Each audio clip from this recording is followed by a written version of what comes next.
What is going on, everybody? Welcome back to the Super Hornet podcast. My name is Evan Hale, aka the Super Hornet, and let's get back into talking about some Hornets. I've been gone for about a week, probably more than a week now. Planning on doing some stuff in the last week of the season. I ended up in the hospital for a week. Just got out, so got some nice big bruises on my arms. I don't know if you can see that, but from IVs and all that fun stuff, and we're recovering okay. I'm okay. Just some heart issues. I haven't talked about that much on the channel yet. So just dealing with all that stuff, unfortunately. But I'm going to be okay. I'm out. I'm living life again, watching the Hornets. Or not watching the Hornets anymore because the season ended while I was in the hospital.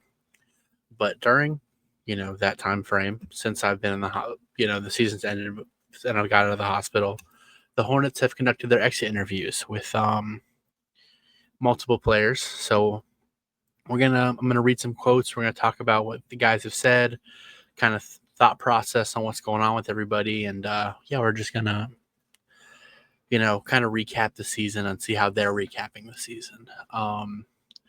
So the first one report or the first exit interview that came out was from Jeff Peterson.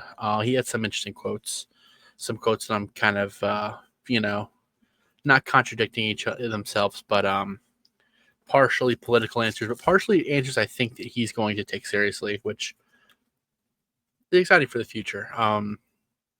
So he said the goal next year is to win and to compete for the playoffs. He said later he said, but I'll double down. We're not going to expedite anything. We're not going to skip steps. There are plenty of examples around the league where skipping steps leads to big mistakes. And then he continued on and said, ones that are really hard to crawl out of. So he's obviously referencing that's the last part. He's obviously referencing, I would say, both the Suns and the 76ers, more the Suns. The ownership took over. Matt Ishbia took over there, and they had just been to the finals when he bought the team, and they traded for Kevin Durant, and they traded for Bradley Beal, and now they have no draft picks. They're locked up in a bunch of money, and they're kind of, they didn't make the playoffs this year. They're the only team this year who isn't going to be in the lottery, the play-in, or the playoffs. So they're definitely feeling that. But he also went on to say, we'll be patient, diligent, opportunistic, strategic. I'm not here to make the playoffs one year and then compromise the future. So let's just unpack all those quotes. So he said the goal next year is to win and to compete for the playoffs. So it's not that hard to make the playoffs or compete for the playoffs in the East. I mean, how many wins did the Bulls have this year? I think they had 36 wins. They were so the Heat were the low seed. They have 37 wins. So they are 4 games under 500. The Hornets aren't that many moves away from being there. They're more a health concern from being there. But it looks like they do plan on making moves to get there, to get somewhere. They're not just going to run everything back. I mean, there were reports, not from the team, but from people around the team and insiders saying that basically everybody but Brandon Miller and Lamelo Ball are going to be available this offseason.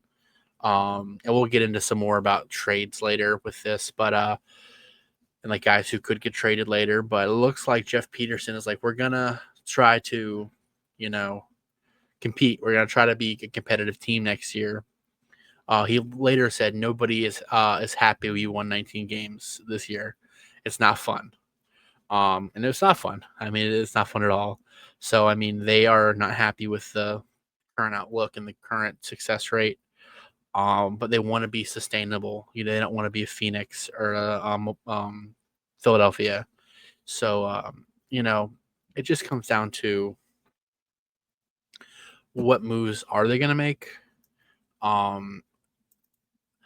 This is saying they want to mortgage a future essentially, but I mean we do have 9 firsts over the next 5 years. Obviously, not all of those picks are our own. You could trade a couple of them. You could look for a move. I mean, there were reports that with Joe Dumars, I think who took over in New Orleans. but he took over for their general manager spot or their assistant GM spot, and that he's been asked to trade Zion Williamson, and that the Hornets are one of those teams looking into it. It depends on the price, obviously, but it looks like that is a thing that could happen this offseason. But Jeff Peterson looks like he's not going to mortgage our future, especially for a guy who has injury concerns. So, well, he hasn't. I would say Jeff Peterson has not lost a trade yet, and I think, with all of that in mind, I think I trust him to make the right moves and to be responsible as the person to make decisions. I'm very, I'm not worried in that regard. So that's exciting. Next couple of guys who had exit interviews, Taj Gibson and Seth Curry, and they both had some quotes about Charles Lee that I thought were good.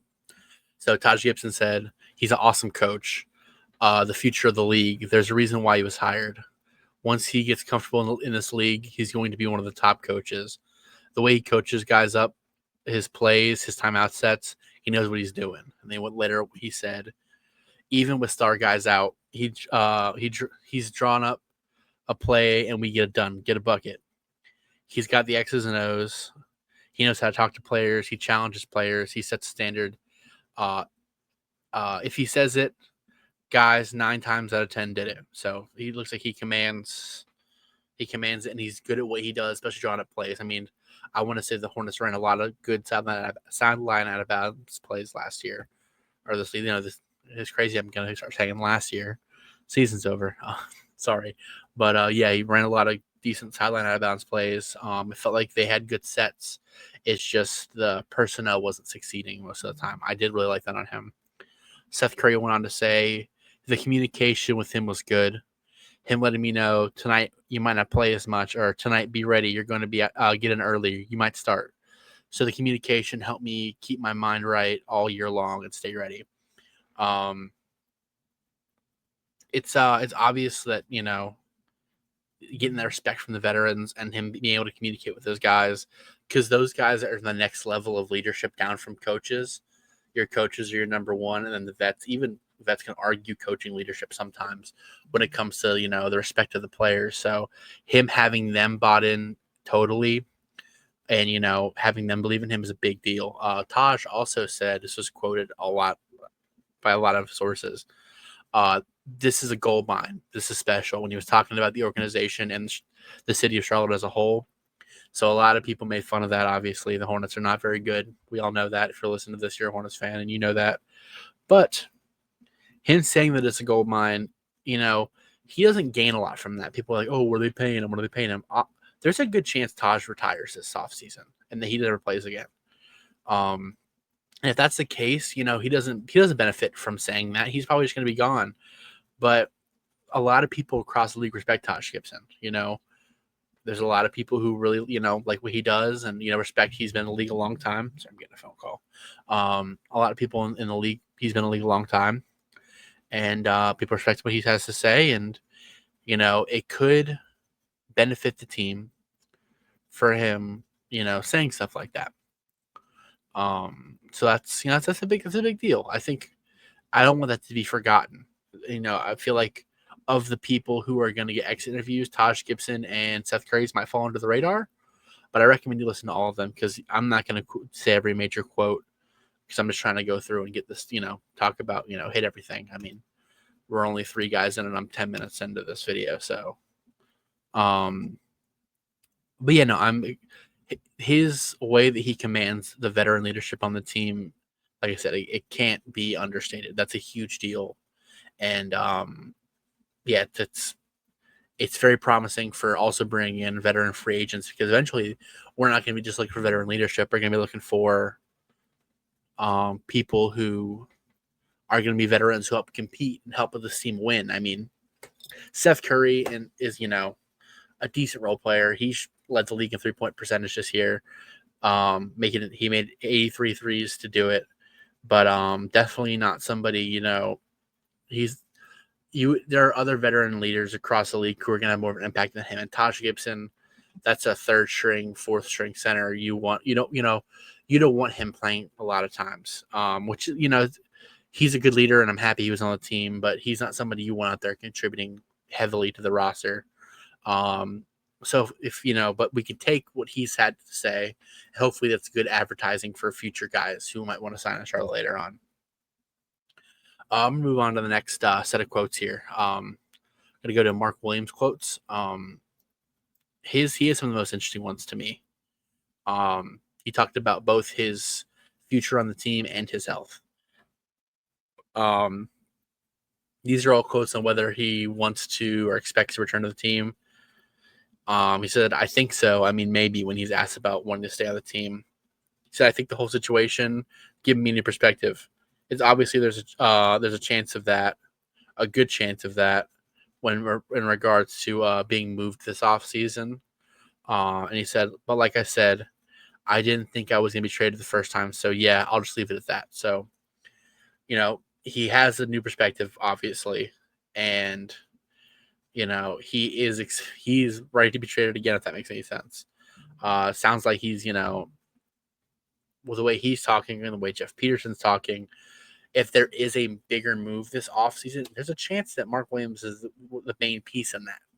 So, I don't know if yikes is the right way to put it, but I hope that Mark knows that I hope that Mark doesn't, not crash out. Crash out's a bad way to put it, but because he seems to have a good attitude about it. Um, Jeff Peterson, I didn't write the quote down, but Jeff Peterson did say that Mark handled it better than anybody else in the league could have, and he's very proud of Mark in that regard. So I just hope that Mark continues to handle it well. And after we get through the offseason, if he's going to stay on the team and he's not traded, that he is able to settle back in to the Hornets and buys back into the Hornets. I'm not saying he lost his buy into the team, but it's understandable if he did, because that's got to be really hard. And then he was talking about his health and playing back to backs after the trade being rescinded. He said, every time I was on the floor trying to show the best version of myself, physically I was able to do that. I was able to play. Every time I was out there, I was playing extended minutes. So he's just saying, he's capable and he is playing hard. And he's able to play hard for a long time. Whether or not he stays on the team and plays a full season with the Hornets, or he's traded, the health is a huge deal for either of those for the Hornets. He's proven that after the trade's been rescinded, he played most of the games, had played most of the games well. So, it gives more validity to the fact that the Hornets say he is healthy. It will become easier to trade him down the line if we did trade him. Or if he stays on the team, then he's healthy and he's going to stay healthy on the team, or hopefully stay healthy on the team and contribute to winning basketball. Because I do think he can contribute to winning basketball. I hope he gets a little stronger this offseason.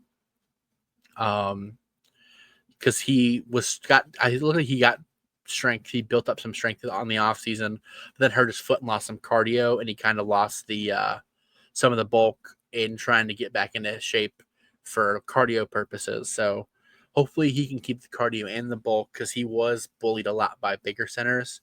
You had Daniel Gafford, you had Nikola Vucevic, to be a few names of guys who put up 35, 40 points on him. So hopefully, I think Valanciunas had a good game before he got traded with the Wizards, before he got traded over to Sacramento. So just if he can play against these bigger body centers, because he is kind of a more slight framed guy, but he is lengthy. If he can continue to add that strength, that'd be big for the Hornets in the future. And at the end of the day, him being healthy, regardless of what happens, I want to see Mark Williams healthy, because he's one of my favorite guys to watch play basketball. He's on my starting center of my favorite team. You got to want to see him succeed. He's been a guy, I liked him coming when he was a rookie. He came in halfway through his rookie year, and I remember that game against the Thunder. He kind of was his showing out party, and after we traded Mason Plumlee, and I've just been really enjoying him ever since. And while I hated him having the injuries, it's not all his fault. None of it's his fault, but there is the frustration with the injuries. But I am happy to see him contributing again to to the basketball for the Hornets. And I just want to see him continue to be healthy and succeed wherever he ends up. So, cheering for Mark Williams in that regard. Charles Lee also had a quote about Mark Williams. So Charles talked about, he said, I'm very excited about Mark's continued growth opportunities because statistically, like he put up some double doubles that were easy for him. And I think that this summer it's going to be important for he continue to train his body. So kind of what I was just saying, he continued to have that growth this off season. He knows what he needs to work on a little bit more. And if he can have a healthy off season, doesn't get hurt going into training camp like he did this last year, he could be somebody who, like I was saying, contributes to winning basketball, whether it is on the Hornets or somewhere else. Because he's elite offensively. I mean, he can put up 15, 20, and like 15 or 20 points and like 12 boards easy. Like Charles said, it's easy for him with these double doubles. It was basically like a free bet if you put him for double double there for a stretch. So it's Charles Lee believes in him, and I believe in him. So I'm excited about that. Charles also had a quote about Melo Ball. He had two of them. I feel like this year when he played, he knew that he was going to be a great two-way player. He accepted the challenge. He took ownership with that. Was he perfect all the time? No, but none of us are. But I was appreciative of the fact that he made more of an effort to be engaged defensively. And they said offensively, he did a much better job as the season went on, understanding how teams guarded him, seeing the double teams, creating for teammates, and trusting it for the whole game. So LaMelo Ball, he's not a defensive guy. We know that. But I think you're crazy if you watch the team all year and you don't think that he improved defensively. Especially at the beginning of the year, I feel like he was the intensity. He had a lot of these he had a lot of these hustle steals and these making these plays and locking guys up. Just not locking them up, but just making their lives a little bit harder. You were comfortable with him guarding some guys, and he didn't. It wasn't always perfect, like Charles said. He said, "Was it perfect all the time? No, but none of us are." But I think LaMelo is going to have another off season where he's going to be healthy. LaMelo, I think they already said he's about a month away, not even a month away from being cleared for basketball activities again. So that's exciting. But he showed a new level of intensity on the defensive side of the ball, especially earlier in the year. But as the team got worse and more people got hurt, and obviously we know that he had his surgeries, so he was experiencing more pain. Those injuries were very painful on his end. He slipped up on that, but I think the seed has been planted for him to be not like a two-way guy. I'm not saying he's going to be Jaylen Brown, or out there like a Drew Holiday. Like, I'm not saying that, but just a guy who puts effort on both sides of the ball and, isn't a traffic count out there, which is all you can really ask for. Guys like Trae Young. Trae Young is another guy. Is his defense great? No, but he has put in effort to be a better defender. And you watch Trae Young play basketball now. He's undersized, while LaMelo has more of the physicals, which makes it easier for him, if anything. But you've seen Trae Young have growth, and I've seen LaMelo Ball have growth. And it takes less effort for LaMelo because, like I said, he's 6'6", 6'7", long arms, guarding other guards who are shorter than him. It makes it a little bit easier on him. So hopefully he can continue that. And then he said offensively, he did a much better job about understanding how teams guarded him. I think Charles Lee also didn't want to say this, but he is basically saying he stopped playing so stupid all the time. We all remember when he got benched against the Nets. Yes, Trayman was having a good game, and yes, that was the reason given. But we know deeper down that he was benched because he was making dumb decisions, having dumb turnovers, taking really deep shots early in the shot clock, and he got better about that stuff. He kind of just devolved back into it a little bit post All-Star break before he got sat for the rest of the year. But I think a large part of that was because of the injury and because of I keep saying injury. It was because of the poor healing his former injuries had. It sounds like he had some kind of bone growth into his ligaments, but the way that I read up on it, it looked like it was extremely painful, both his wrist and his ankle. It's his shooting wrist as well. So, I mean, the more he exerted, I can only imagine it hurt more and more. So he kind of regressed back, I would say, because of the pain and because of, the effort causing so much pain. I don't know if that's necessarily the right thing for him to do, but it's a little bit more understandable to a degree. So all I know is it looks like Charles Lee believes that he is going to be better in that regard in the future. And with him coming back with those injuries repaired, he's had the wrist issue for 2 years now and the ankle injury for over a year now. So those are going to be things that have been bothering him for a year and 2 years, and he averaged 30 points a game while having those injuries. So I can only imagine what he's going to do when he has a better team around him and he's not hurting every time he runs and jumps and all that stuff. So you saw him not drive to the basket as much. He would get to his floater, and he was playing his best basketball when he would hit a few floaters a game, and the defense would have to respect him driving to the basket. He stopped doing that. I think the explosion of going to the basket hurt.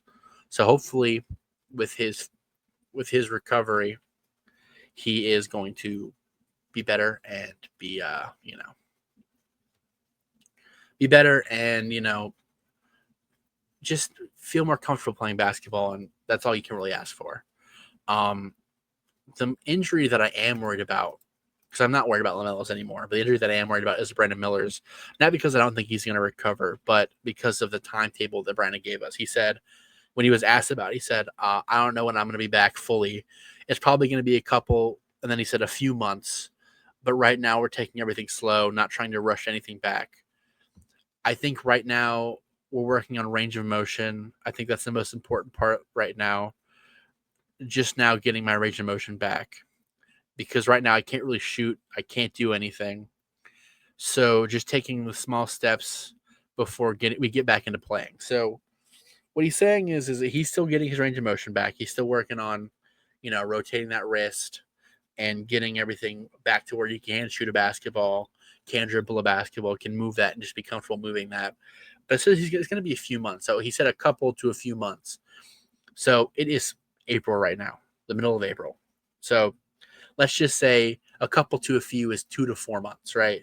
So that's, June to August that he's going to be back. So going into training camp at the latest. That really sucks because I was excited to see him get back and get healthy earlier. We knew that this injury could have a longer timetable, but it sucks that that's what's going to be the reality. I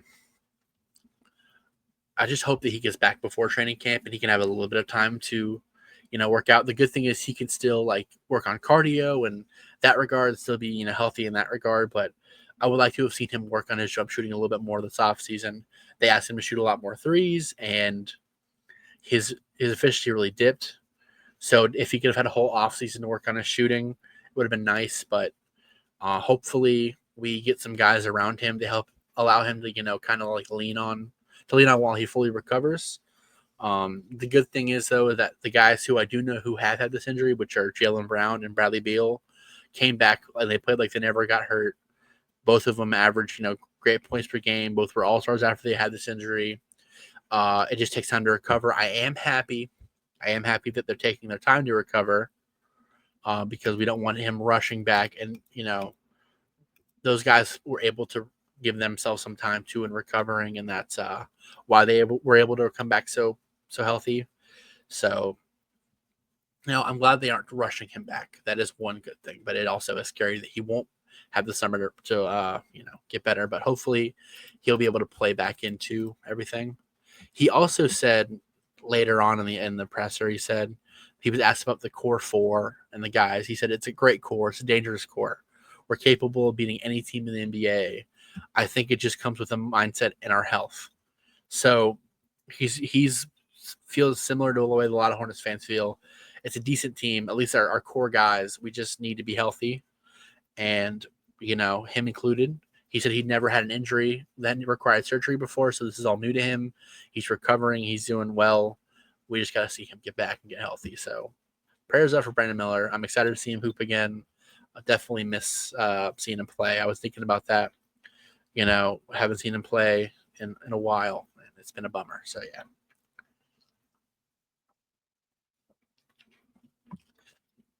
So there's 2 more guys left who give pressers that I'm going to talk about. I didn't have much to talk about with Grant Williams.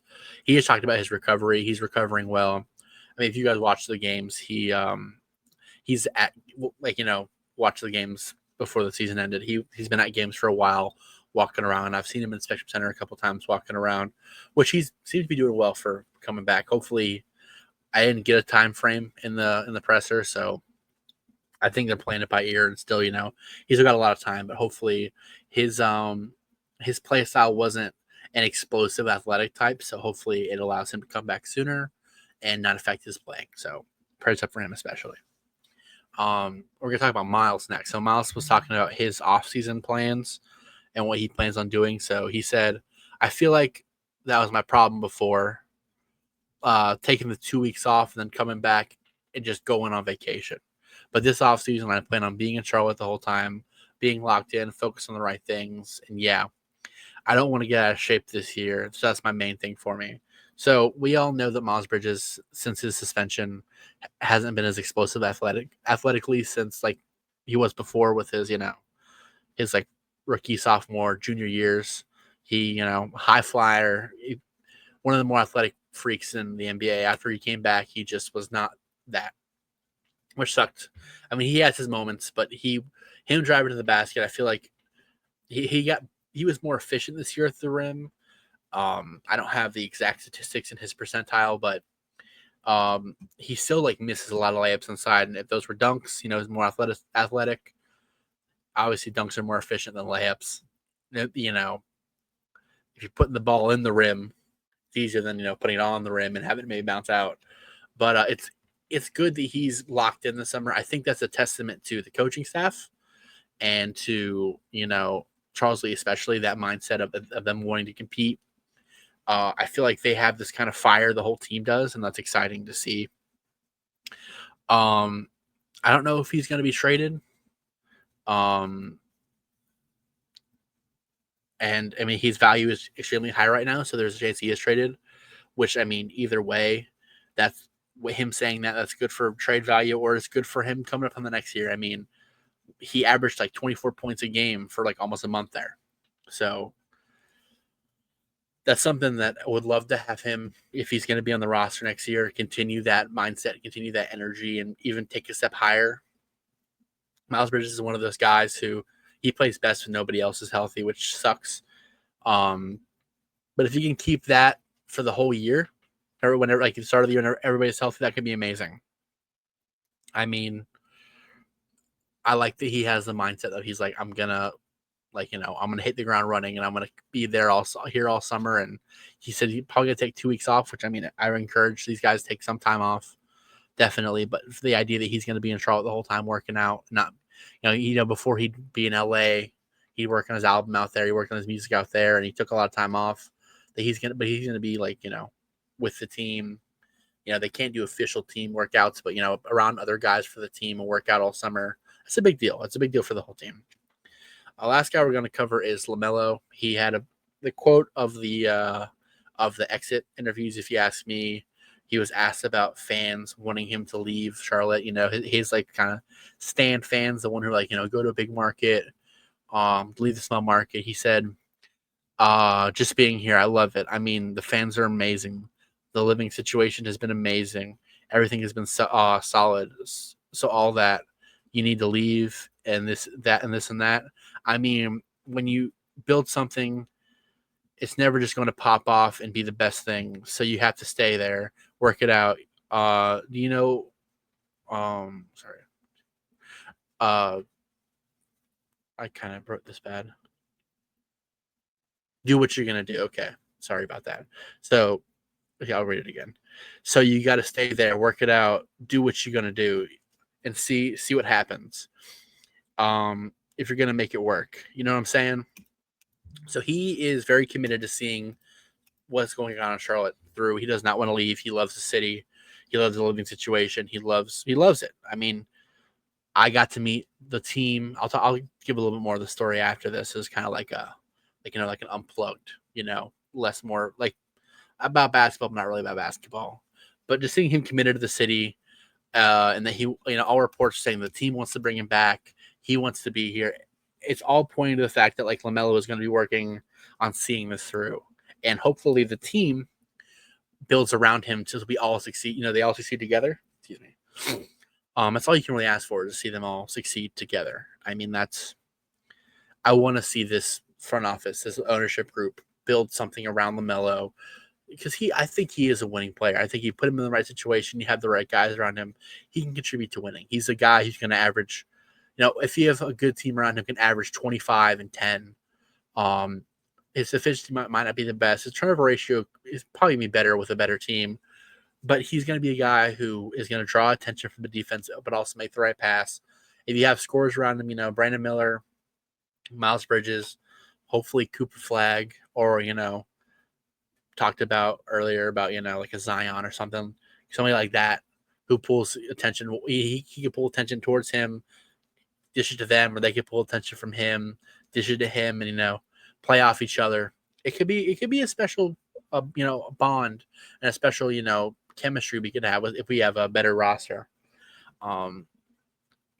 It's just good that he's going to be healthy. It's good that I thought earlier that his wrist soreness and his ankle soreness and the management, he had the soreness like in November, and I was like, oh, maybe he tweaked something or yada yada yada. But he always played through it. But then as the season went on, and everybody was hurt, he would rest. So I didn't know if it was like a long con, injury management thing or why they were doing it. But now we know it's because he healed poorly with his surgeries, and that's just something with his anatomy, unfortunately.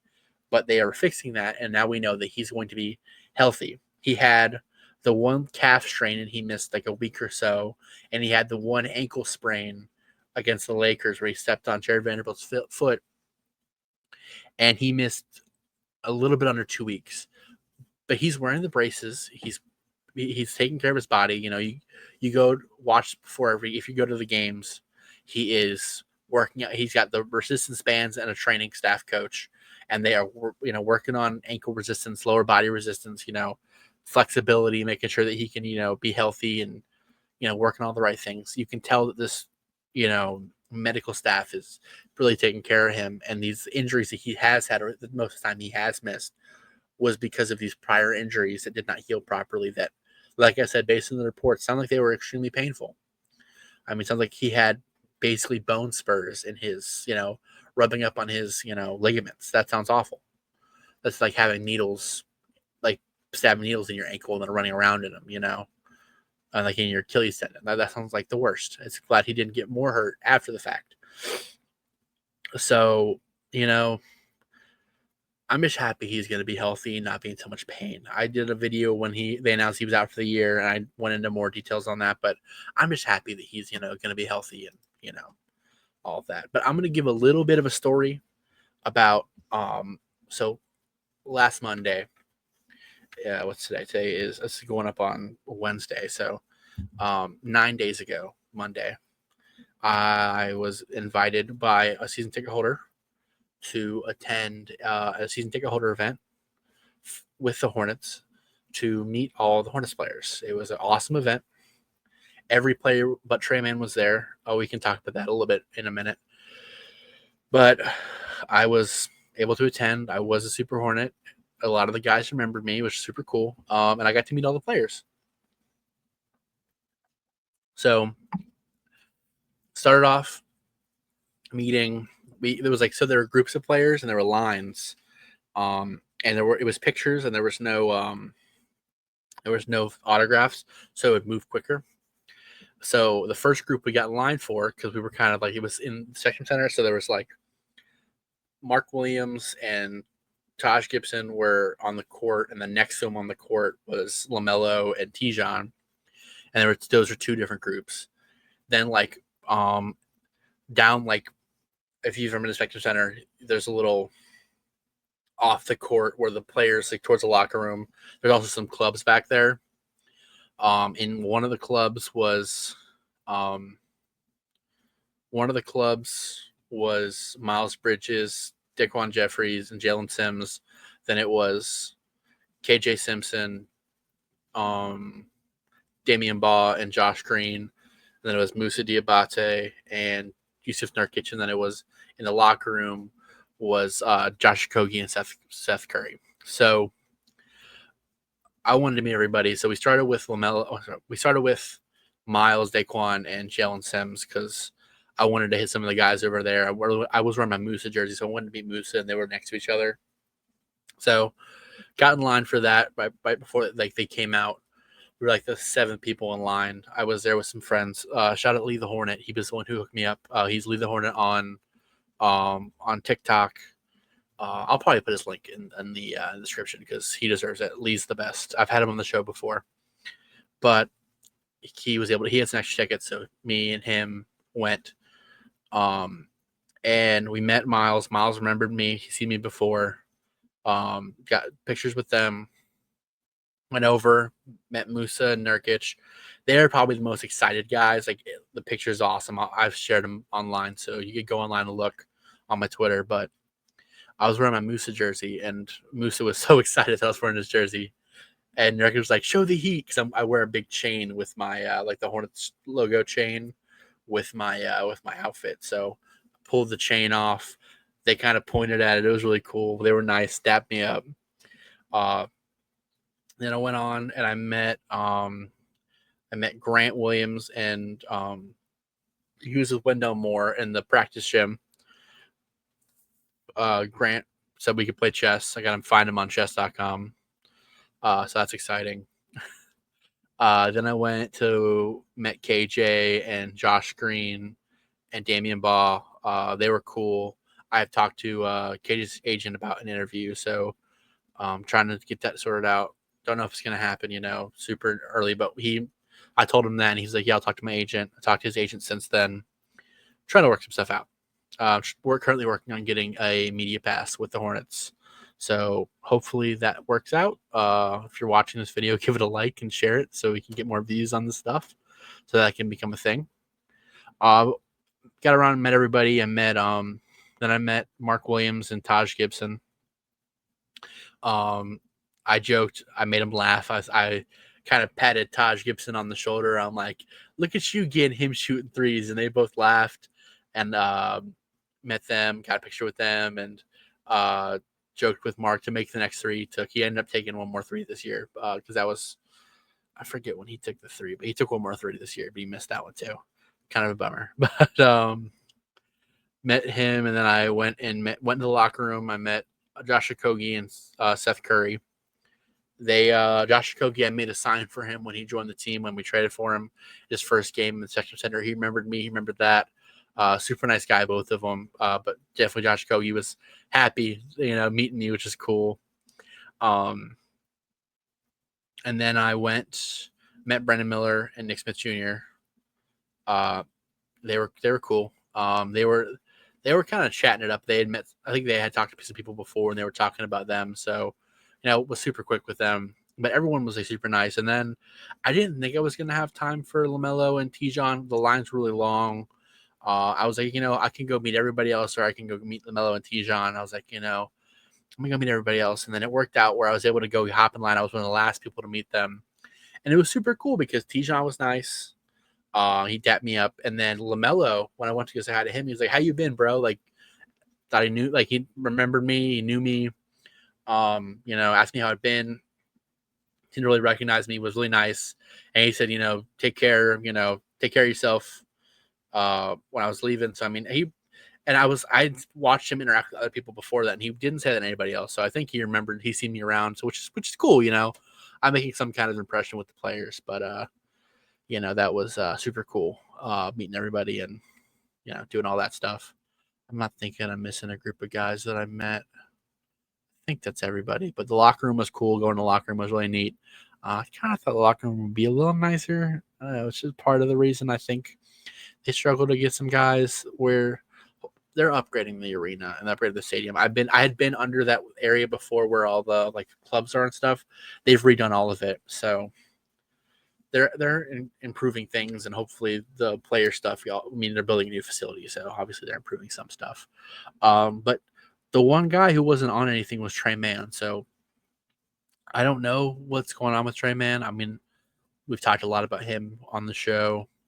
I love Trey Mann. I love watching him play. Trey I, had the braids. He had the fro. I don't know if it's dyed or if he's got like some people have like birthmarks, but he always has like the one spot. It's probably dyed, but I might be talking stupid right now, but I've seen people have birthmarks and have like the lights part in their hair. But super cool. Like super cool guy to watch play basketball, and really bummed that he one wasn't there, and two that they didn't say anything about him. I don't know if he's gonna be with the team next year. I don't know what's gonna happen with that, but definitely really worried that he's not gonna be with the team. I don't know. Maybe he had the back surgery, and they just want to announce it. But the fact that he wasn't there was kind of concerning. Um, but yeah, that's gonna do it for this episode. Thank you so much for watching. Uh, I like giving these little Hornet stories. I'm gonna give some more at the end of each episode, or just talk about life a little bit. I'm a big Numbers on the Board fan. I used to be Through the Wire, and they always do a little unplugged portion at the end of the episode. So, I mean, if you don't like it, you can just end the pod when I start talking about nothing or nothing basketball related. But thank you so much for watching and being here. And, like you said, I'm trying to get a media pass for the Hornets, and that didn't seem possible with me, 6 months ago, 7 months ago. So I've really grown a lot, and hit 1,000 followers on Twitter. So shout out to you guys for that. And I don't know if it's gonna be possible, but if I keep working, I sent some clips from my my other podcasts, like episodes, to the head of their PR. So hopefully it all works out. But I really appreciate you guys. Thank you so much, and you guys have a great rest of your day.